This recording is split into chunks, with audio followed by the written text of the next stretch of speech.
call the mate's receipt. So as a chief officer, you are in charge for the entire cargo work. So mate's receipt basically is a printed form, and you have a spaces for writing with hand, often with handwritten entries, which acknowledges on behalf of the ship the receipt of goods. So सबसे पहले तो receipt of goods starts. Of course, today technology with all this digitalization, computers and all that, things have become very easy. So many times we don't even sign these receipt, especially if you see in the container trade. So things are different, but a very basic thing in the commercial trade, when we receive a cargo, when we load a cargo, somebody has to accept that yes, it has been received, and there are a lot of legal documents, banks, LCs, all these things are dependent. The shipper who has to take the money from the banks, so the banks need some documents to be produced that your cargo has been loaded. So it is basically an evidence that the goods specified in the mate's receipt, they have been delivered to and received by the ship. So it is normally signed by the chief officer of the receiving ship. And usually the person to whom the mate's receipt is given is the person entitled to a bill of lading in exchange for the return of mate's receipt. But this document is used in the, this is a document which is used in the shipment of cargo. So when general cargo ships we are there, now आप कहोगे अब cargo तो load हो गया, how do you know कि यार cargo की condition क्या है? सो मेनी पैकेजेस, सो many things, example breakable cargo में आता है. So chief officer is not standing at the gangway or near the crane that he is checking everything and then loading. So इस चीज़ के लिए आपकी help के लिए of course there are a lot of people, lot of staff which is employed by the ship owner. Basically, if you see who does all this paperwork, what we call them tallyman, chief tallyman. So there is also a big department working there. So normally in the morning these people used to come with all copy of these papers, and they also note down if the what is the apparent condition of the cargo, boxes, crates, जो भी आपने cargo load किया है. So if it is anything is looking bad or some damages, of course we try not to load the damaged cargo, but whatever that apparent condition looks, so these tally people, they will let you know कि ये ऐसा है. And in addition to that, sometimes the duty officer may notice something, so he may bring it to you कि sir ये cargo load हुआ इस type का है, ऐसा है, जो भी deficiency आपको दिखती है, so that when the particular mate's receipt comes, so you can endorse it, you can write on that remarks. Not that we receive the cargo in good condition or everything is written the cargo is received in good condition, whereas it is not. And when we are delivering, so that time they put the claim on the ship. उस चीज़ को बचाने के लिए this all the staff is there who makes this entry, and finally you sign it for the receipt. So you have to trust those people, yes, and they are basically our men, ship owners men. So we are all ship owners men. So हमारी सबकी एक responsibility है कि when we receive the goods, we see their condition. So when the goods are received by or for the sea carrier, a mate's receipt is issued either directly by the ship or sometime by the ship's agents. So same thing is container trade is different. वहाँ पे आज आपको कुछ sign नहीं करना पड़ता. Everything is electronic.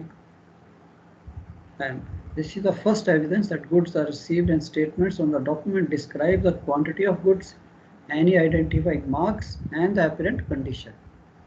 तो उसके ऊपर सारा आपका लिखा होगा कि कितने बॉक्सेस, कितने क्रेट्स, क्या चीज़ है, सारी क्वांटिटी जो भी है, whatever is declared in the shipping documents, वो आपके वहाँ पे आ जाएगा.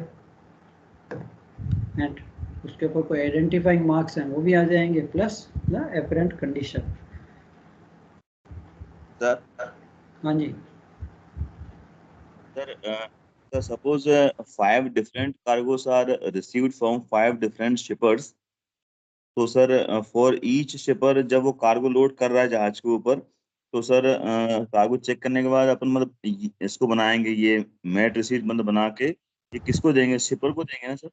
नो नो नो नो बच्चे, ये सारे के सारे डॉक्यूमेंट अगेन एजेंट के पास रहते हैं। सो ये जो मतलब टेलीमैन है, चीफ टेलीमैन एंड ऑल दैट, वो आपसे साइन लेके ले जाएगा वापस, कॉपी आपको दे देगा। तो पहले क्या होता था, एक कॉपी हमें दे देंगे, ठीक है, आपने अपने रिकॉर्ड के लिए, शिप्स के रिकॉर्ड के लिए रखना है। तो पूरा का पूरा, जैसे मैंने आपको बताया, एक रूम भर जाता था, एक स्टोर होता था जिसमें सारे कार्गो डॉक्यूमेंट होते थे, एनवेलप में डाल के। Otherwise the originals they take it and they keep with the agent, and agent जो है फाइनली उसको नेक्स्ट पोर्ट पे, जहाँ पे कार्गो डिस्चार्ज होना है, जहाँ पे आपने उसको हैंड ओवर करना है, तो they know home to send. तो उनका काम था वो सारा का सारा ये paper, there was a hell of a lot of paper work involve with this general cargos. तो कस्टम के पेपर भी थे, शिप की रिसीट भी आ गई, तो उसके ऊपर रिमार्क्स भी आ गए, फिर बीएल्स की कॉपी भी आएंगी, तो सारा वाइज वाइज संभाल के रखते थे। वॉइस खत्म हो गई, कोई क्लेम नहीं है, फिर ठीक है, बट फिर भी उसको संभाल के रखना है। समटाइम द क्लेम कम्स, तो क्लेम तो इमीडिएटली नहीं आता, so it takes time, may be 2-3 months. So sir इसके लिए जैसे सर अपन को सर अपन से दुकान पर अगर जाते हैं, कुछ सामान मतलब खरीदते हैं या मतलब कुछ करते हैं सर काम धाम, तो सब अपन को एक रिसीट मिलती है देने वाले को कि हाँ मैंने हम्म, अपना ये कुछ कुरियर किया, तो मेरे को ये रिसीट है कि हाँ मैंने कुछ सामान दिया है अपना। तो हम्म, ऐसे शिपर ने सर कुछ अपना सामान दिया है जहाज वाले को, तो हम्म। जहाज वाले कुछ कुछ उसको पकड़ाते होंगे, मतलब कुछ तो कि हाँ ये तुम्हारा सामान अंदर रखा है, ऐसा हाँ, कुछ नहीं होता? या करेक्टली। सो बेसिकली तो ठीक है कि अब हमने रिसीट कर ली, इस रिसीट के बेसिस पे, इस रिसीट के बेसिस पे बीएल बनेगा, बीएल इशू होगा, बिल ऑफ लेडिंग। वो बिल ऑफ लेडिंग की जो कॉपी है, अब आप सामान तो आपके शिप पे आ गया, अब जब आप डिस्चार्ज पोर्ट पे पहुंचे, अब जब यूरोप पे पहुंचे, जो आप किसको कार्गो दोगे किसको ही, ठीक है, आपने तो डिस्चार्ज कर दिया, वो तो चलो स्टीविडोर सबने अरेंज किया जेटी पे, अब तो कार्गो लेने को कौन आएगा, हाउ विल यू पैच, किसी को कहोगे, तो कोई भी खड़ा हो जाए, अच्छा जी ये मेरा कार्गो है। नहीं, बिल ऑफ लेडिंग जो लेके आएगा उसको देंगे। इजंट इट, सो जो कॉपी लेके आएगा, अब वो बिल ऑफ लेडिंग का भी इशू होगा कि वो आपकी मेट्स रिसीट पे होगा, कि अगर आपने कुछ रिमार्क लिख दिया है, अब आपने रिसीट दी कि ठीक है भाई मैंने ये गुड्स रिसीव किए हैं, आपने उसकी apparent condition, quantity, identifying marks भी आपने उसके ऊपर लिख दिए। बट अगर आपने कोई रिमार्क लिखा है कि यार ये जो है टूटा है या ब्रोकन है, या इवन बल्क कार्गो में स्टेन्ड है, या कुछ भी है, तो उसे हम कहते हैं क्लॉजिंग द मेट्स रिसीट। अब अगर आपने उसके ऊपर कुछ क्लॉजिंग कर दी है, वो चीज़ बीएल पे भी जाएगी, क्योंकि क्लेम नहीं आना चाहिए ना। सो उससे कई बार प्रॉब्लम भी आ जाती है। अब बैंक्स हैं, because you see it's a huge money involve, सो शिपर है जिसने देना है, जो जिसके पास इसकी कॉपी जाएगी, उसके पास भी एक कॉपी जाएगी कि लो भाई आपका जो सामान था, it is been loaded on the ship and ship has acknowledged, receipt दे दी है शिप ने। बट आपने ऊपर रिमार्क लिख दिया, फिर उसको प्रॉब्लम भी आ सकती है। सम बैंक्स को कहते भी नहीं, आपने तो सामान ही पहले डैमेज डाला हुआ है, तो ये तो वापस हो जाएगा, तो मनी भी नहीं रिलीज हो सकती। इसके लिए जो शिपर है उसकी भी यही कोशिश होती है कि वो आपको कार्गो दे, because everyone wants to do a fair business. या आप अगर पहले में बैठे हैं और यहाँ से मैं आपको अपना कपड़ा या स्वेटर या पैंट्स या जैकेट्स भेजता हूँ, तो मेरी कोशिश भी यही रहेगी कि जो मैं सामान भेज रहा हूँ that is in good condition, सब उसको बोले ठीक है received in good condition, discharge in good condition, तभी आपके पास वो अच्छी कंडीशन में पहुँचेगा ना। तो ये जो पेपर वर्क है, इसलिए आपने इस ढंग से करना है कि यस, अगर नहीं है, आपको ख़राब दिखता है, तो आपको भी अच्छा इसको चेंज कर दीजिए, तब मैं आपको क्लीन मेट्स रिसीट दूंगा। So normally everyone wants clean mates receipt, clean BL. तो ये सिस्टम रहता है। तो आजकल ये कम है, बिकॉज इलेक्ट्रॉनिकली एजेंट्स जो हैं they can sign on your behalf कि हाँ भाई लोड हो गया, और किस बिहाफ पे करेंगे, नहीं कि अपने ऑफिस में बैठ के। अब जो टैली मैन है जो नीचे है, वो तो काउंट कर रहे हैं, मॉनिटरिंग तो उसकी सबकी हो रही है, कौन सा कार्गो, कौन से मार्क्स, कौन सा भी, चाहे अलग अलग शिपर का है, अब चाहे 10 शिपर्स हैं, वो क्या करेंगे। अब एग्जाम्पल, ऑल ओवर इंडिया अगर देर आर 10-20 शिपर्स, अब शिप तो बॉम्बे आ रहा है, बॉम्बे से उसने यूरोप या एलए जाना है, तो सारे शिपर्स अपना सामान जो है बॉम्बे पोर्ट में इकट्ठा करना शुरू करेंगे कि हाँ भाई मंडे को शिप ने आना है, तो उनका सामान वहाँ पे, उसे हम कार्टिंग कहते हैं, the cargo starts carting in the sheds, वहाँ पे उसकी एंट्री सारा कुछ होगा, फिर वो शिप के ऊपर लोड होगा। जब लोड हो रहा है, फिर हमारे जो टेलीमैन है वो पिक्चर में आ जाएंगे, शिप ओनर के एजेंट के थ्रू, जिसके थ्रू भी जो भी आउटसोर्सिंग हुआ है, वो फिर आपका सारा का सारा कार्गो बेसिकली जैसे जैसे लोड हो रहा है, अब जैसे एग्जांपल कर लीजिए, कंटेनर है, उसका कंटेनर का नंबर, उसके ऊपर कंटेनर नंबर, उसकी सील, उसका नंबर, सील का नंबर, तो सारा वो सारी उसकी भी एंट्री होती है। तो वो सारी की सारी एंट्री जो है उस पेपर पे आएगी, वो कहेगा हाँ भी ठीक है। अब एग्जांपल एक बॉक्स ही ले लीजिए, कंटेनर भी तो कार्गो ही है। कंटेनर को आप ले लीजिए, एक बॉक्स है जिसके अंदर हमारा कार्गो है, उसके बाहर उसके मार्क लिखे हुए हैं, वो सारे उसने वहाँ पे एंट्री करके फिर वो आपके पास लेके आएगा कि सर ये बॉक्स जो है, ये 10 बॉक्स या 20 बॉक्स जो है लोड हो गए, ठीक कंडीशन में, आपने साइन कर दिया, शिपर ने उसकी कॉपी उसके पास चली गई, आपका कार्गो चला गया। वो अपना काम करेगा, बैंक से या जिसको भी कार्गो उसने देना उसको कहेगा भी ये लें आपका कार्गो लोड हो गया, अब शिप आपका इतनी तारीख को पहुंच जाएगा, अब आप वहाँ से कलेक्ट कर लेना। क्लियर? तो ये प्रोसेस होता था हमारे टाइम में। आज चलो कंप्यूटर्स आ गए हैं, नहीं तो सवेरे उठ के हाथ थक जाते थे, इसीलिए अपने सिग्नेचर जो है आजकल आप तो लंबे लंबे सिग्नेचर करते, तो हमें सिग्नेचर भी पहले से ही छोटे बनाने पड़ते, तो हर पेपर पे आपको साइन करने हैं, वो भी ओरिजिनल होने चाहिए, साइन भी होने चाहिए, उसकी फोटोकॉपी या वो भी नहीं है। क्यों? It is received with date. तो ये सिस्टम ऐसे चलता है। आज क्या है, आज एजेंट ठीक है, कुछ भी होगा तो इलेक्ट्रॉनिकली, देखा नहीं आजकल आ जाता है। आजकल तो पेपर्स पे सिग्नेचर सब, कोई भी डॉक्यूमेंट आपके कार की पॉलिसी आती है उसके भी सिग्नेचर नहीं होते, इलेक्ट्रॉनिकली साइंड, डिजिटली साइंड। तो ये सारा सिस्टम चल रहा है। सो चेक होता है, सब कुछ होता है वैसे ही है, आपका काम कम कर दिया कि भाई शिप के पास टाइम नहीं। So bills of lading are usually required to be issued in accordance or in conformity with the maid's receipt or teleclerk's receipts. And sometimes the document that is issued by the agents of the carrier fulfills the function of the maid's receipt, but it is called a doc receipt. And doc receipt is not a doc. हाँ जी sir ये कुछ board note भी sir कुछ होता था क्या? Board note? हाँ, boat note भी होता था। वही है कि यस, अब क्या है कि आपने पुराने दिन याद करा दिया। Sometime mostly when we used to load cargo in Calcutta, Calcutta में तो सारी ये बारजी से ही होता था।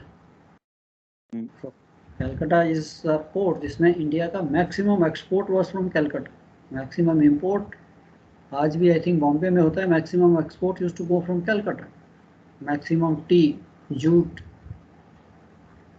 कारपेट बैकिंग, मैक्सिमम कार्गो आज भी वहीं से जाता है।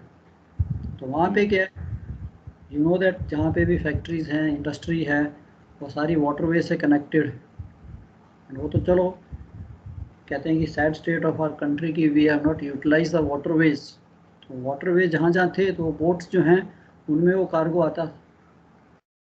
वही एक बोट सीट है कि बोट नोट क्या हो गया कि हाँ भाई अब इंडस्ट्री से, फैक्ट्री से कार्गो बोट में आया, तो बोट वाला तो कुछ ना कुछ रिसीट देगा कि हाँ भाई चलो मैंने अपनी बोट पे लिया। ये नहीं है कि बोट पे आपने कारपेट रोल लोड कर लिए, बाद में रास्ते में बोट ही डूब गई तो गया कार्गो। तो हर चीज़ के लिए जो था डॉक्यूमेंटेशन तो ज़रूरी है। तो वो बोट नोट एक किस्म का उस टाइप का था कि हाँ भाई वो बोट में आया है कार्गो, आपका बोट से आ रहा है, बोट से जैसे ही शिप पे आएगा and then you sign the mail receipt ki okay bhai, as long as it crosses the ship's railings, then I will issue the cargo has been received by the vessel, and हम उसे mail receipt कह देते थे। अब important क्या है आपके लिए, तो चलो किसी भी फॉर्म में आज अगर आपके पास कोई भी लेके आता है कि चलो एज अ चीफ ऑफिसर, अब कंटेनर्स में भी आपने देखा होगा डैमेज रिपोर्ट्स कई बार उसकी भी थप्पी लेके आ जाते हैं, 20 25 30 पेपर्स ले आएंगे। चीफ ऑफिसर को अगर आपने देखा है, कल चीफ ऑफिसर बनोगे कि सर ये कंटेनर जो है ये तो सब छोटे छोटी डैमेज उसके ऊपर लिखी होगी, वो भी आप साइन करते हो बिकॉज आप ही के टैली में ना उन्होंने सब नोटिस किया है। When any damaged or deficient cargo is delivered to the ship, it should immediately be brought to the attention of shippers or their agents so that it can be removed or undamaged cargo supplied in its place. तो ये सारा शोर वालों का काम था कि देखो कई बार कहते थे सर कुछ नहीं है, थोड़ा सा ही डैमेज है चलेगा, बट ये आपके ऊपर है या ड्यूटी ऑफिसर के ऊपर, अगर उसको लग रहा है कि नहीं यार काफ़ी ज़्यादा डैमेज है। अब बेसिकली कार्गो शिप में जाता है ज़्यादा रॉ मटेरियल, बट इम्पॉर्टेंट तो है, लाइक मैंने आपको बताया, आप स्टील प्लेट्स, स्टील पाइप्स, कहने को तो स्टील है यार, उसमें क्या होगा, स्क्रैच लग गया कुछ नहीं होता, it is not the scratch, इसकी कंडीशन क्या, स्टील प्लेट जो है हो सकता है वो एकदम शाइनिंग भी हो सकता है वो रस्टेड भी हो। वो पहले से स्टील पाइप जो है रस्टेड है, या बीम्स एंड ऑल दैट जो भी आप कैरी कर रहे हो पहले से रस्टेड हैं, I will definitely put a remark, trusted prior shipment. Otherwise तो money game है. Anybody will like to make money कि ठीक है यार शिप से आया कार्गो है तो अच्छी लोडेड कंडीशन तो अच्छी थी, क्यों तो यही रिसीट देखेगा, उस पर कोई रिमार्क नहीं है. और जब डिस्चार्ज हो रहा है यूएस साइड वगैरह तो सब लोग इसीलिए बैठे हैं पैसा बनाने के. तो वहाँ पे हमारी जो रिस्पॉन्सिबिलिटी है कि अगर आपको दिखता है ठीक है, जो जो हम देख सकते हैं अपेरेंटली वही हम लिखेंगे. अब सारा कार्गो तो मैं भी नहीं देख सकता, कोई भी चाहे ड्यूटी ऑफिसर हो, 2 गैंग 3 गैंग चल रही हैं तो ड्यूटी ऑफिसर एक एक चीज़ को थोड़ा ना देखेगा. इसीलिए शोर वालों की जिम्मेवारी है, टैली वालों की. सो इफ एनीथिंग कल को claim comes the ship owner agent जो है उनको टैली वालों को पूछेंगे भी आपने ये कार्गो क्यों नोटिस किया या नहीं किया. अब कंटेनर्स का ही देख लीजिए, कंटेनर लोड होते हैं तब तो कोई सिग्नेचर नहीं लेने आता, जब डिस्चार्जिंग करने आते हैं तब वो चीफ ऑफिसर के पास आ जाते हैं जी ये कंटेनर डैमेज है. कि भाई आप ही के बंदे वहाँ पे देख रहे थे, वही कंपनी है, वही टेलीमैन देख रहे थे, वही टेलीमैन अभी इधर है, अब वो कह रहे कि नहीं है पहले तो सब ठीक था अब आगे. तो I also use to write कि okay discharge as loaded, isn't it. हम भी कहेंगे भी हमने क्या किया, कंटेनर को क्या हुआ, शिप पे आया जैसे था वैसे ही हमने डिस्चार्ज कर दिया. तो ये एक किस्म की sort of a commercial formality भी होती है. सो अल्टीमेट जो शिप ओनर है या जो शिपर है या कंसाइनी है, आज लोग एज उसका कार्गो नहीं डैमेज, अंदर नहीं है, बाहर थोड़ा बहुत अगर बॉक्स डैमेज होता है they are also list for. But अगर अंदर ही कार्गो ही डैमेज है, आप टीवी कैरी कर रहे हो, बॉक्स तो ठीक है अंदर टीवी डैमेज, फिर तो उसका भी हक बनता है ना कि भैया ये क्या है, इसको मैं क्या करूँगा, जो गार्बेज है मेरे लिए. So this requirement should be confirmed in writing to provide a record in the event of a dispute. अगर everything goes well, चलो ठीक है डिस्चार्ज हुआ, everyone knows क्या थोड़ा बहुत तो शिप पे उसने कार्गो उठाना है, कुछ भी करना है, उसकी पैकिंग इतनी है, बाहर की पैकिंग डैमेज है, कुछ नहीं. So many times we also buy the things. अभी आप भी खरीदने जाते हो मार्केट में, बाहर का कई बार बॉक्स जो है टूटा हुआ दिखता है, कुछ भी है, और अंदर हमारी शर्ट पैंट जो है ठीक होती है, चल ठीक है कुछ नहीं हो दे दो.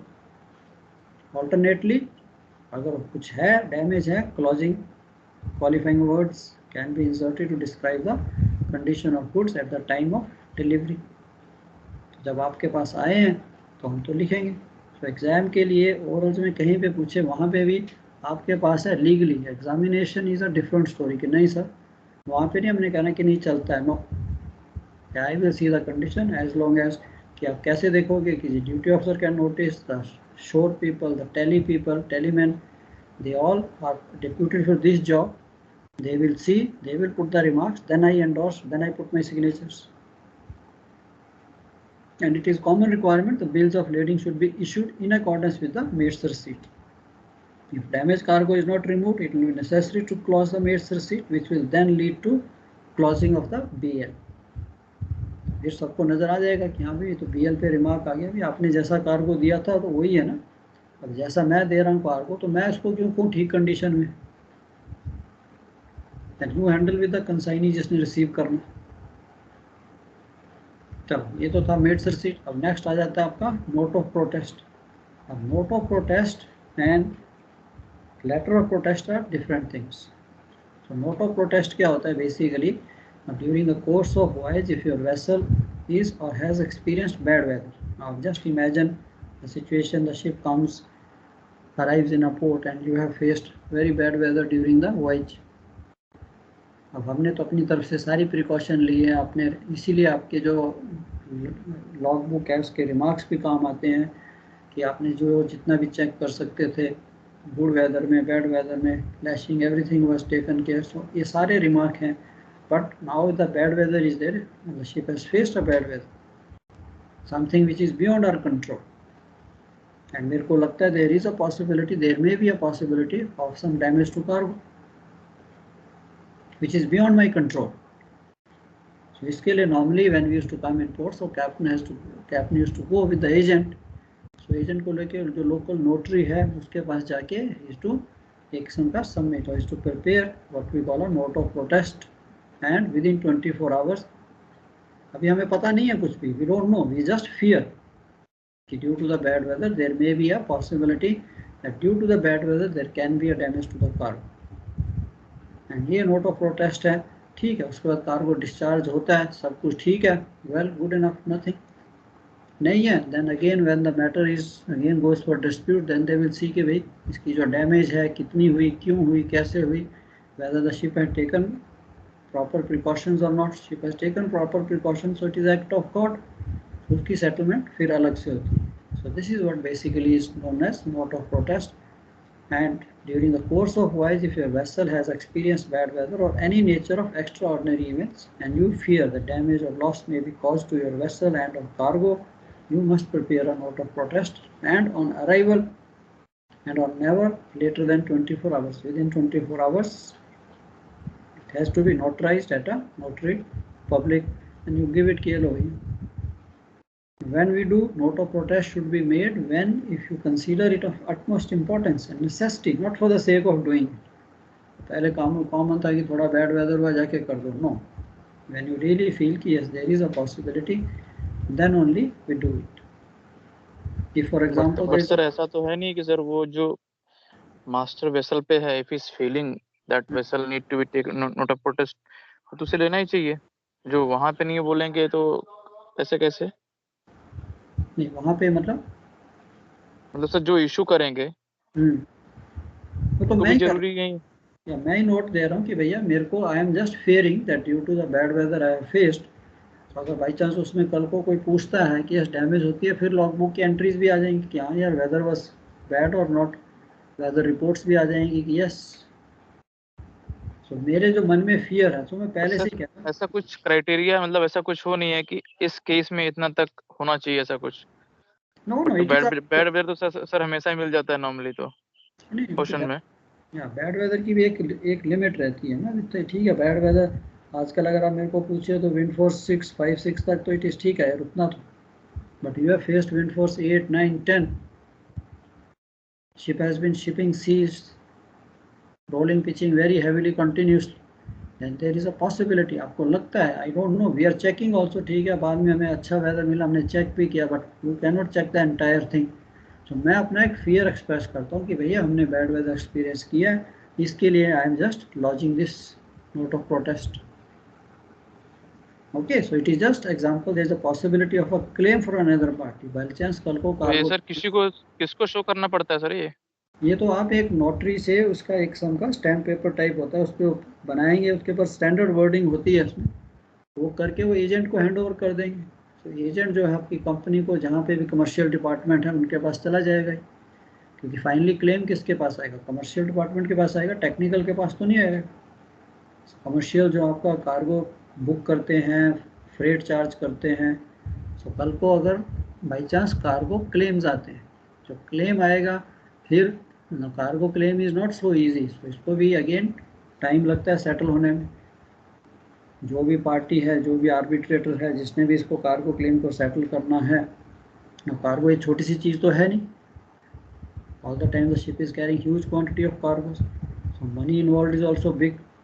तो उसकी सारी एक्शन की इन्वेस्टिगेशन होती है, शिप से भी डेटा लिया जाता है, तभी मैं आपको भी सर ये note of protest only will be issued in the like bad weather और एनी एक्सटर्नल कंडीशंस, अगर कुछ डैमेज होता है कार्गो और शिप। नो एक्सेप्शनल कंडीशन में कि आपको लगता है यार there is a possibility 5, 6, 7 days तक continuously ship is rolling pitching heavily, कई बार हो जाता है, you get specially higher latitudes पे अगर आप जाओगे तो काफ़ी टाइम तक आपको बैड वेदर मिलता है, पॉसिबिलिटी है, देन ओनली, नॉट ओनली अगर होगी 5, 6 फोर्स हुई या 7 फोर्स हुई या एक दिन या आधे 12 घंटे के लिए, या everything was normal, you know the ships was behaving, so sometimes the ship takes the weather also good, इतना नहीं है तो देन नहीं, इट इज नॉट कि हमने करना ही है, अगर आपको फियर लगता है then only we do it. Okay, and second thing is if you suspect the damage has been caused to the vessel only. अभी कई बार होता है कि यार चाहे वो बैड वेदर है, चाहे कई बार लाइक थ्रू हैवी वेदर और touching bottom, striking locks, if you feel there is a damage only to the vessel, फिर हम नोट ऑफ प्रोटेस्ट नहीं करेंगे, तो ओनर का ही वेसल है अपना, so there is no need for note of protest to be issued.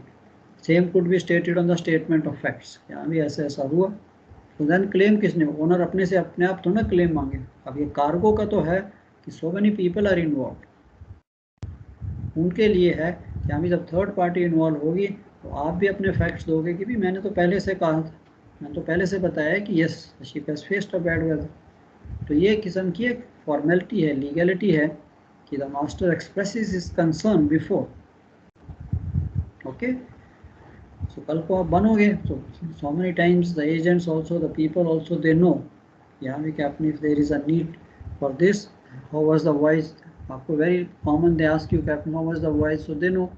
अगर आपकी वॉइस नहीं अच्छी, weather was bad, then only we do it only for the cargo purposes. So only the facts. When writing such a note of protest, bear in mind that you must stick to the facts only, keeping as brief as clear and possible.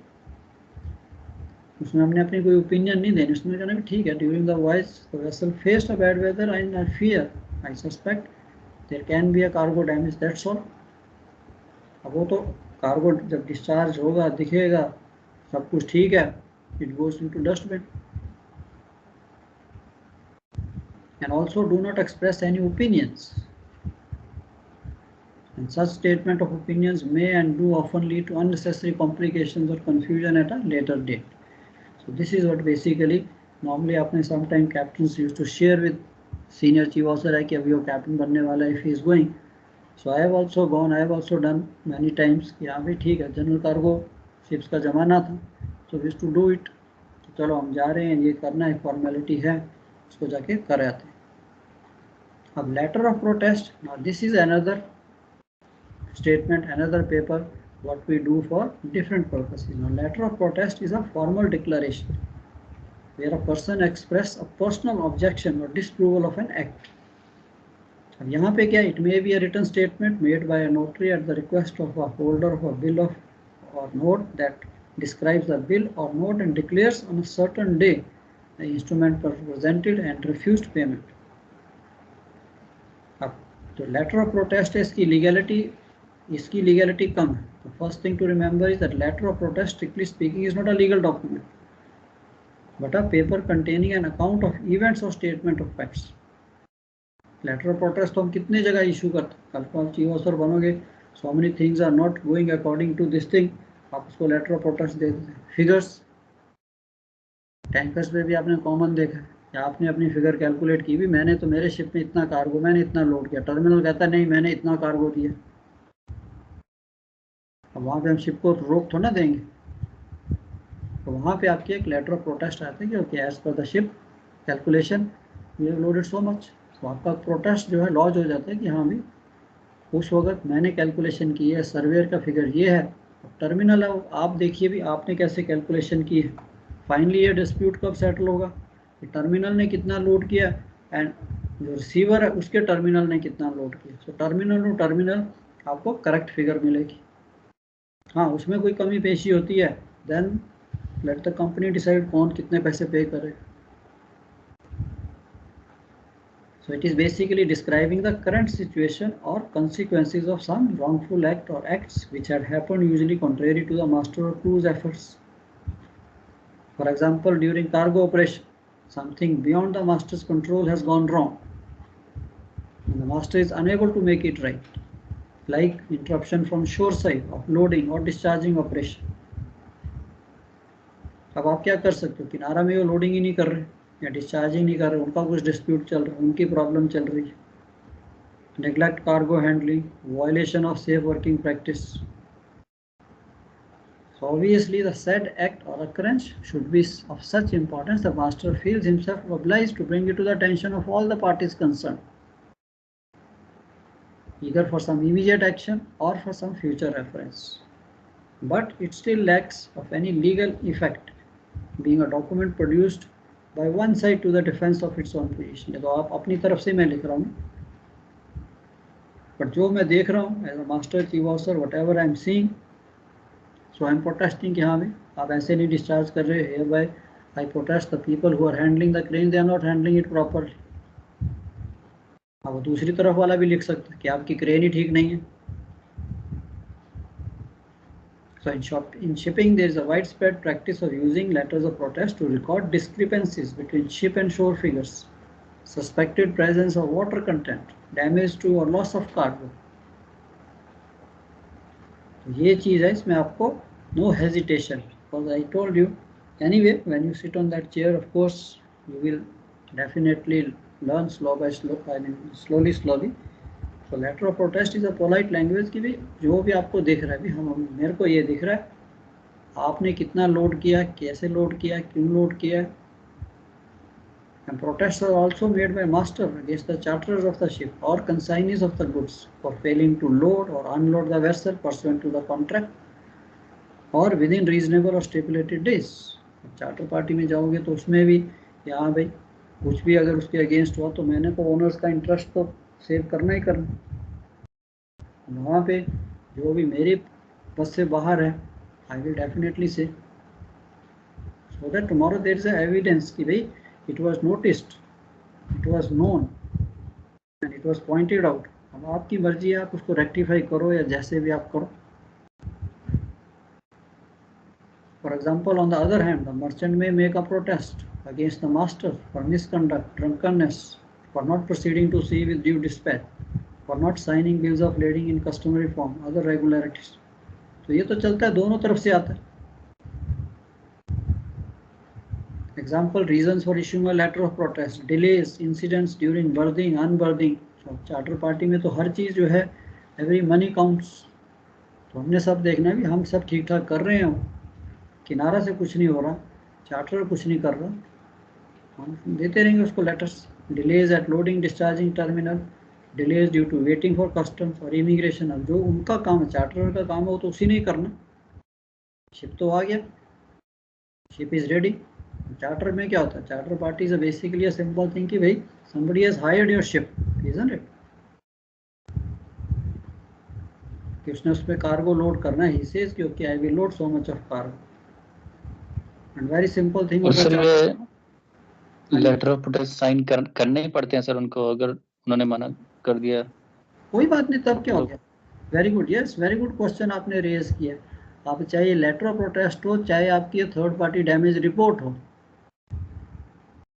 Very common. अभी ये तो आपने देखा होगा, report तो ये बनाई होंगी. कभी कई बार होता है कि वो क्रेन चला है, रेलिंग टूट गया या कार्गो डैमेज हुआ, कुछ हुआ, तो आपके पास वो प्रिंटेड फॉर्म होता होगा कंपनी का, इजंट इट, जिसे हम थर्ड पार्टी डैमेज रिपोर्ट कहते हैं. स्टीविडोर्स डैमेज टू कार्गो और वेसल. अब उसमें भी वेरी कॉमन है, मैक्सिमम टाइम जो बंदा है उसके पास अथॉरिटी नहीं होती.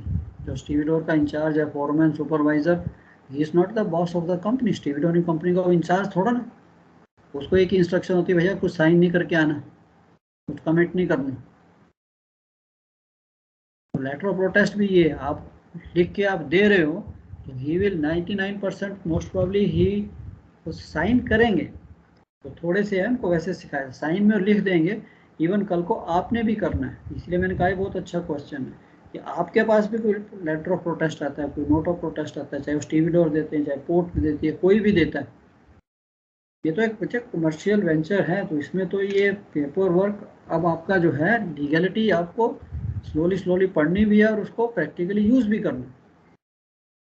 अब आपके पास भी कोई नोट ऑफ प्रोटेस्ट आता है तो I also write sign for receipt only. हमने रिसीव किया है, इट्स ऑल. अब ऊपर उसके क्या लिखा है कि आई will pay $1 million, I am not accepting I will pay. I say क्या है sign, you want 1 million, okay, I have received your protest. अब कौन देगा, कब देगा, that is not my. For receipt only मार देंगे सर सब पे. Yes, sign for receipt only. And अगर थोड़ा सा और अगर आपने अच्छा लिखना है तो signing is not an admission of liability. Simple. ये नहीं मैंने साइन कर दिए तो हाँ भी मैं $1 million आपको दूंगा. No, it's not admission. It is yes कि आप लेके आए, ये लीजिए, मैं उसको साइन कर रहा हूँ. तो most of the time again बच्चे सबकी नॉलेज के ऊपर है. अब stevedores I told you, at least थोड़ा बहुत तो दुनिया आपने भी देखी है. अभी certain ports, certain people are educated. अब थर्ड वर्ल्ड कंट्रीज की पोर्ट में जाओगे तो वहाँ के जो स्टीविडोर्स हैं या जो उनका इंचार्ज है, हो सकता है बेचारा 10th पास भी ना हो, but he may be good in his job. But उनको paper work, but US and all these sites जहाँ पे हैं, so many times these people who are in charge, they are educated people, legalities they know. अब आप अपनी chair पे बैठे हो, आपके पास भी कुछ आता है, कुछ भी है, let the thing get decided. आपके लेवल पे आपने डिसाइड नहीं करना, चाहे वो 1 मीटर रेलिंग ही आपकी गलती से टूटा है। वेरी कॉमन, क्रेन, शोर क्रेन्स, टग्स। अब कई बार होता है कि आपका टग को क्या कहते हैं, tug is helping assisting the ship, और उसके बीच में उसका रेलिंग टूट जाता है, उसी की चाहे गलती है। कई बार टग की रोप होती है, अब आपने ठीक तरह से दी, उसने उठाई नहीं, वो डैमेज हो गई, कुछ भी हुआ, अब लाइबिलिटी उसकी शिप की आ जाती है, बिकॉज शिप ने पहले से ही इंडेमनिटी साइन किया है कि whenever I am entering the port, any damage takes place to the port और anything, I will pay for it. Otherwise port बोलेगी, पोर्ट क्या, पोर्ट का तो एक प्राइवेट इंफ्रास्ट्रक्चर है। If you do not sign, agent जो है वो पहले साइन करके आता है इंडेमनिटी बॉन्ड। तो ये चीज़ें थोड़ी सी आपके लेवल पे ये जानना बहुत ज़रूरी है कि आपको लगता है अरे सर मेरा क्या कुछ, हमने तो सब कुछ ठीक दिया था, उसकी रेलिंग टूटी, उसकी रस्सी टूटी, अभी हम क्या करें। तो वहाँ पे कोई नहीं पूछेगा, वहाँ पे शिप को ही पे करना पड़ेगा, चाहे गलती उसी की क्यों ना हो। कई बार ट्रक का उसके कंट्रोल वाली जोर से आके शिप पे मारता है, उसका फेंडर टूट जाता है, कुछ टूट जाता है, तो कैप्टन से साइन बिल्कुल लेगा, बिल्कुल गलती उसी की है। बिल्कुल बिल्कुल नाइंसाफी है सर ये एकदम। नहीं अच्छे, ये आपको लगता है, बट अगर आपको नहीं पसंद तो पोर्ट कोई जबरदस्ती थोड़ा ना बुला रही है आपको कि आप आइए, आप नहीं करते हो, कहते मत आओ, isn't it? एक मैं दिन स्ट्राइक कर देंगे सर हम लोग। बच्चे अभी आप दूसरी साइड बैठे हो तब, अब जैसे मैं भी बॉम्बे पायलट था तो I have come across these things, तो हमें भी थोड़ा यही सीखने को मिला कि यार पोर्ट क्या चीज़ होती है, पोर्ट ऑपरेशन क्या चीज़ है। अभी एक छोटा सा इंसिडेंट में सुनाता हूँ। कई बार शिप है कि आपका शिप जो है, चाहे उसको पायलट हैंडल कर रहा है, अब बाई चांस टाइड या किसी भी करंट से या किसी भी रीज़न से शिप थोड़ा जेटी में ज़ोर से जाके टच करता है। अब शिप तो शिप है, शिप का तो मोमेंटम है, एटलीस्ट यू पीपल नो, किनारे वालों को तो समझ नहीं आएगी, वो कहेगा यार टच किया तब क्या हो गया, क्या होगा, कुछ नहीं होगा, but ship has got a huge momentum, तो जो जेटी पे पत्थर लगे वो हिल जाएंगे, तो कई बार डैमेज होती है। पनामा में आपने देखा होगा, चलो पनामा का केस तो अलग है, वो तो सेपरेट चीज़ ही अलग है। तो हमारे केस में भी होता था कि जोर से लगा, अब वहाँ पे ह्यूज ग्रेनाइट ब्लॉक्स लगे हुए हैं, वो थोड़ा हिल जाएगा, सीधा 1 लाख रुपए का क्लेम था। अब एक शिप के साथ हुआ भी, आई वाज देयर, तो उनका रशियन क्रू था मेरे ख्याल में, यस।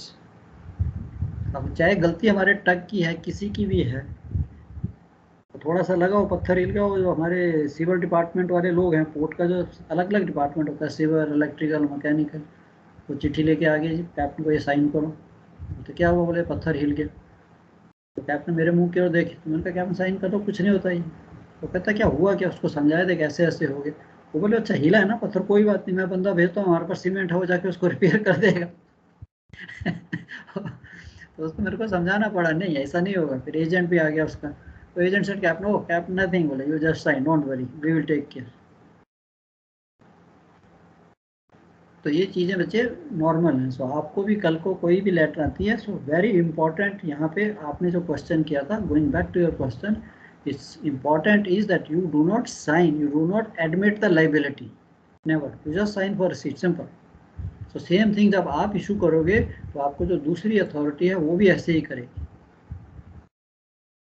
जो जानकार होगा ही विल से अच्छा, वो स्टैंप भी लगा देगा, उन्होंने तो वैसे आजकल रेडीमेड स्टैंप भी बनी होती है कि साइन फॉर रिसीट, इवन मैं बना के रखता था, आप ही चाहिए सर बनोगे, you can make it, sign for receipt, signing is not an admission of liability, मैंने अपने बड़े बड़े साइन कर दिए, चलो भैया करते रहो, जाके देखते रहो।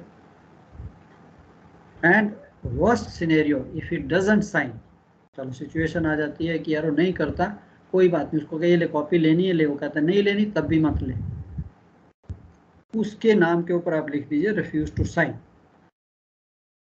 जहाँ उसने साइन करने वाली लिख दीजिए refuse to sign, hand over the copy to the agent, जहाँ जहाँ आपने कॉपीज भेजनी है भेज दीजिए,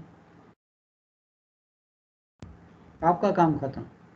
लड़ाई झगड़ा नहीं करना शिप पे, please remember that, it's a business. मतलब सर हम ही लिख देंगे उसके ऊपर रिफ्यूज टू हाँ, साइन करके। आप ही लिख दीजिए, आप अपने जगह साइन कीजिए चीफ ऑफिसर, जहाँ पे आपने लिखना stevedoring in charge, supervisor, foreman, जो भी उसका डेजिग्नेशन है, वहाँ उसके ऊपर लिख दीजिए refuse to sign. Okay sir. कुछ नहीं होता उसका। लेकिन सर कोई मानता नहीं है ना सर। अरे आपको क्या करना है, आपने तो 5 कॉपीज बनाई है, एक एजेंट को देनी है, एक अपने ऑफिस को भेजनी है, आप एक अपनी फाइल में डालनी सुपरिटेंडेंट बोलेंगे तुम कैसे चीफ ऑफिसर फिर मैनेज नहीं कर पा रहे हो। नहीं, टेक्निकल सुपरिटेंडेंट्स जो हैं, हम भी टेक्निकल हैं, नॉलेज कम रहती है। ये जो दूसरे कमर्शियल या लीगल डिपार्टमेंट, उनको सबको पता होता है, वो नहीं कुछ कहेंगे, वो बोलेंगे भी आपसे प्यार से, बात भी प्यार से करेंगे। हमारे हम टेक्निकल वाले सर ना, ज्यादा तो टेक्निकल से बात होती है। और हमारी भाषा वैसे थोड़ी सी ऐसी बन जाती है, हम एक दूसरे से करते हैं। बच्चे never go on the in चीज़ों को, मैं आपको खुद कह रहा हूँ, I have gone through, I am also very sensitive type of nature of person. तो ये तो एक काम है हमारा। अगर सुपरिटेंडेंट आपसे कोई जोर से बोलता भी है, it doesn't mean it, if he is talking to you, sometimes they उनके मुंह से निकल जाता है, अरे यार क्या, व्हाट बड़ी इडियट यू आर डूइंग, वो इज नॉट मीनिंग, वो ज़्यादा ही इज यूज्ड टू। अब हम नॉर्थ में पंजाबी लोग हैं, मुंह में वैसे ही वो MCBC रहता है, you don't mean it, isn't it. तो इन छोटी चीज़ों को आपने इनसे ऊपर उठना है। हमें क्या चाहिए, और मैं आपको एक चीज़ बताऊं, जो बंदा ऐसा बड़बोला होता है ना, जो ज़्यादा बोलता है या ज़्यादा, of course I am not saying bad word बोलता है, जो बोलता है वो दिल से बहुत साफ होता है। जो सुपरिटेंडेंट ज़्यादा चिल्लाने वाला होगा ना, वही बंदा आपको हेल्प भी करेगा, वो सामान भी आपको ज़्यादा देगा, स्टोर भी ज़्यादा देगा, सुनेगा भी आपकी ज़्यादा, बट उसको थोड़ा अच्छा लगता है। उसको सिर्फ आपने, अगर बोल भी रहा है, कुछ भी कर रहा है, आगे से उसको यस सर बोल दीजिए, वो साथ में आसमान में चढ़ जाएगा। कभी आजमा के देखना, मेरा प्रैक्टिकल एक्सपीरियंस है ज़िंदगी। जो कम बोलते हैं कुछ भी नहीं, ना बोलेंगे ना काम करेंगे। अब हमें तो शिप को चलाना है ना, स्पेयर्स भी चाहिए, स्टोर्स भी चाहिए, सब कुछ चाहिए। हमारे लिए तो वो बंदा अच्छा है कि ठीक है यार, कोई बात नहीं सर, ठीक है आप बोल रहे हो। उनको भी प्रेशर होता है बच्चे, सुपरिटेंडेंट्स ऐसा नहीं है, they are also answerable to their higher ups, उनको ऊपर से प्रेशर होता है। नो, पैसा सैंक्शन कराना इज अ टफ जॉब। चलो, so again, vessel overloaded, short loaded according to charter party, difference between BL ships figures, BL of lading doesn't contain charter party date name, so इसके लिए सब के ऊपर आपका letter of protest. तो आपको slowly, इसीलिए मैं कहता हूँ this is the right stage. अब आप सीनियर सेकंड ऑफिसर जाते हो, चीफ ऑफिसर पे चेयर पे बैठने से पहले please learn this languages, start learning to write the letters. Computer है, बट पे अटेंशन कि जो भी आप लेटर लिख रहे हो, it should have a very correct English. Correct English का means it will convey the correct meaning. English तो सब लिख लेते हैं, but I am talking about New York, आपकी लैंग्वेज जो मेरे को बता रही है, he is talking about London. ऐसा नहीं होना चाहिए। अब जैसे डैमेज का है, ये देखिए सिंपल एक एग्जांपल लिखा, damage ship and cargo during discharge. I regret to inform that owing to incompetent handling of the winch by your winchman while discharging cargo of cement, the crane block crushed part of my deck superstructure, damaged the forward port rail in way of hole number 2, length of 70 meters. Same time, many bags of cement were torn, contents being spilled into hold. In view of above, I have to hold your firm responsible for damage caused and ask you for urgent repairs of the said damage. खत्म, thank you.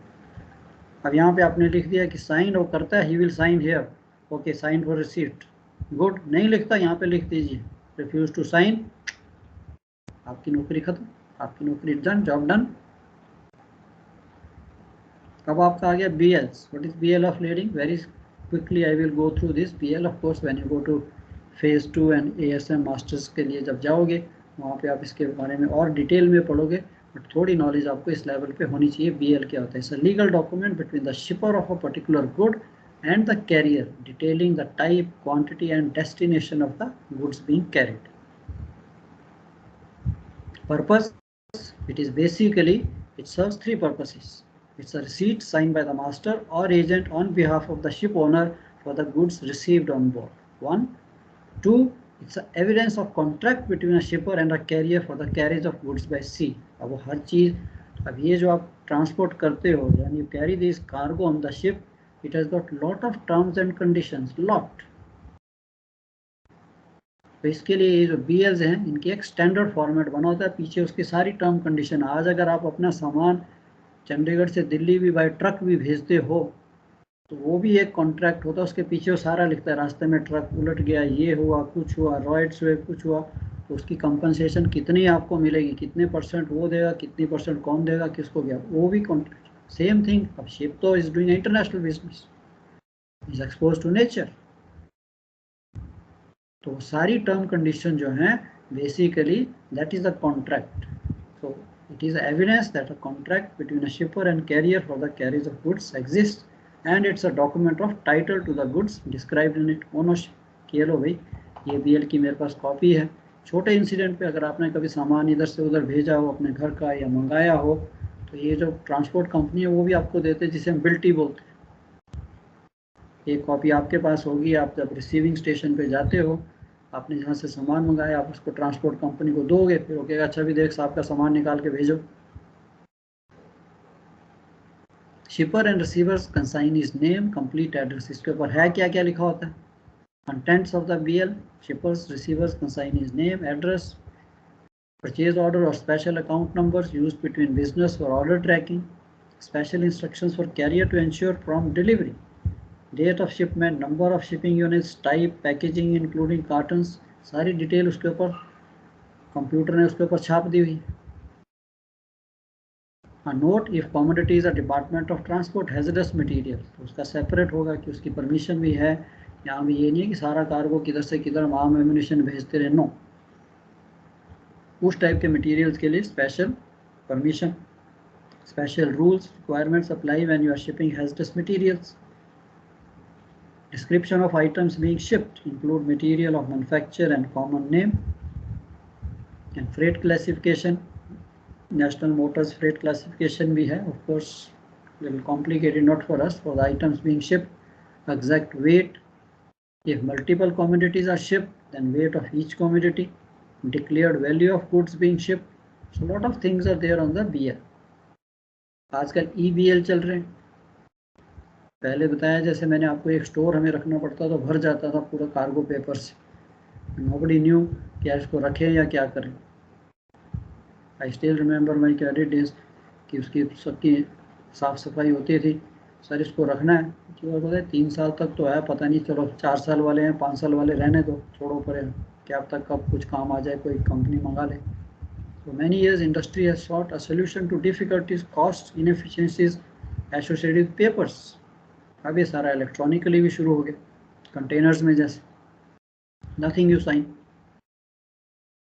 कोई commercial paper आप sign ही नहीं करते, ज़्यादा से ज़्यादा statement of fact sign कर दो कि कब जहाज आया, कब शुरू किया, कब ख़त्म किया।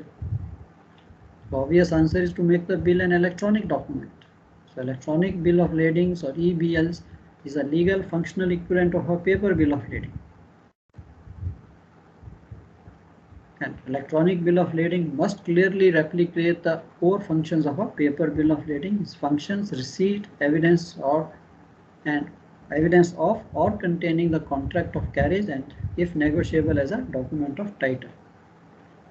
A few types of bills, of course there are many types of BL, अगर आप कमर्शियल वर्ल्ड में जाओगे दुनिया भर के हैं, बट जो मेनली जो यूज़ होते हैं, straight bill of lading is for shipping items that have already been paid for, typically used when shipping to a customer। Clean bill of lading, simply a bill of lading that shipping carrier has to sign off on saying that when the packages were loaded they were in good condition। So everyone wants a clean BL कि भाई whenever you have loaded, I have loaded the goods in good condition।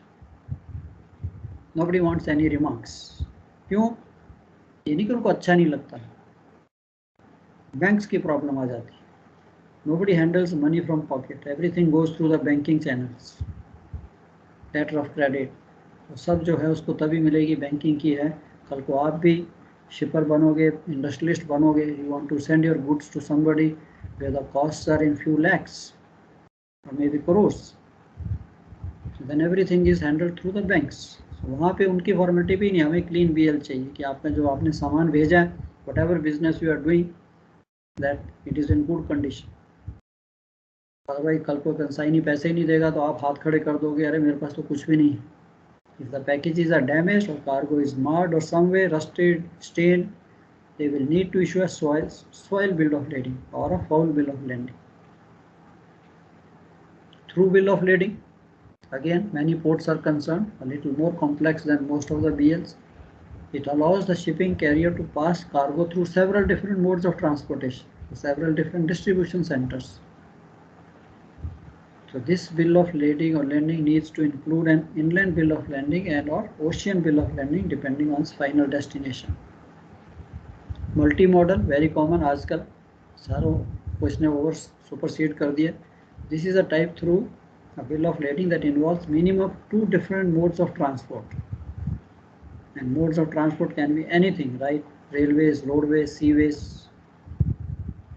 Multi modal चल पड़ा आजकल. Of course the shipping company आपके दरवाजे से सामान उठाती है एंड कंसाइनी के डोर पे जाके दे देती.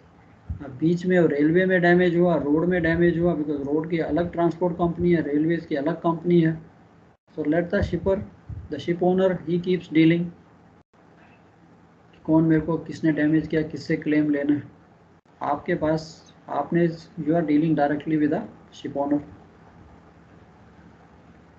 Received bill of lading, simply bill of lading stating the cargo has been arrived at the port, cleared to be loaded on the ship, but has necessary means it has been loaded, and used as a temporary BOL when the ship is late and will be replaced by shipped on board bill of lading. एक received है कि हाँ अभी हमने receive कर लिया आपका cargo, दूसरा आ गया कि yes now the cargo is shipped on board. When the ship arrives and the cargo is loaded, then we call it a shipped on board BL. And shipped on board BL is issued when the cargo arrives at the port in good expected condition from the shipping carrier and is then loaded onto the cargo ship for transport overseas. Switch bill of lading, of course, little complicated, but good companies normally they follow. I remember SCI used to follow this. Switch bill of lading is not issued. The switch bill of lading is सारे हमारे लिए नहीं sir, कुछ ports के लिए भी है ना ये सब. या पोर्ट्स नहीं, वैसे तो it's a trade between which is shipper and the consignee. And basically कौन है, there are 3 parties involved, shipper, carrier and the consignee. And now it's a huge money. So if everything goes well, इसके लिए container trade थोड़ा अच्छा है कि damage कम होती है. Until unless, of course, God forbid, जो चीज़ what we cannot foresee, bad weather or cargo getting lost is a different story. So जहाँ डैमेज कम होगी, कार्गो आपने अच्छी तरह से यहाँ से जर्सीज, जैकेट्स भेजी हैं, safely they land to the consignee. But most of the time, lot of things happen in between. तो इसको settlement करना, of course, is a long story, but documents तो चाहिए. तो थोड़ी सी आपको भी नॉलेज होनी चाहिए कि yes by the time you become master, some time you sign as a captain, master signs the BLs, but normally agents do it. But अगर आपको आए और एग्जामिनेशन के लिए, बट इसकी ज़्यादा जो क्वेश्चंस हैं when you do the masters, फिर आपको ये सारा थोड़ा डिटेल में पढ़ना पड़ेगा. तो switch bill of lading is used in triangle trades to ensure bill of lading is issued for every transaction taking place. Triangle trades क्या होते हैं? Importers who purchase goods from overseas might not necessarily be the purchasing the goods. Singapore में कोई बैठा है एक 5 foot by 5 foot के कमरे में एक टेलीफोन लेके, कार्गो किसी का इंडिया से मंगाया और चाइना में बेच दिया, या चाइना से मंगाया इंडिया में बेच दिया. So that is called triangle trade. So he is not the owner, he is not the consignee, ना ही शिपर है. So that is called a switch bill of lading. उसमें कहता है ठीक है कि आपने मंगाया, आपका नाम है, फिर वो आपके नाम से ही you become the shipper and it goes to the third party जिसने उसको खरीदना है. चलो ये तो थी आपकी few documents. I send you this notes, थोड़ा सा पढ़ लीजिए. अगर आपको डिटेल चाहिए, of course books are there, but at this stage whenever, but it's an interesting thing. Commercial shipping is very interesting, very interesting. कल को आपको कमर्शियल साइड में जाना है, ऑफ कोर्स हमें नॉलेज नहीं थी, ना ही उस वक्त इतने इंस्टीट्यूट्स या things were there, but commercial shipping is most interesting. वहाँ एक्चुअल शिपिंग का पता लगता है. टेक्निकल में तो हमें कुछ पता ही नहीं लगता कि कितना, how much money is handled. Commercial में you come to know. you have contacts with big people.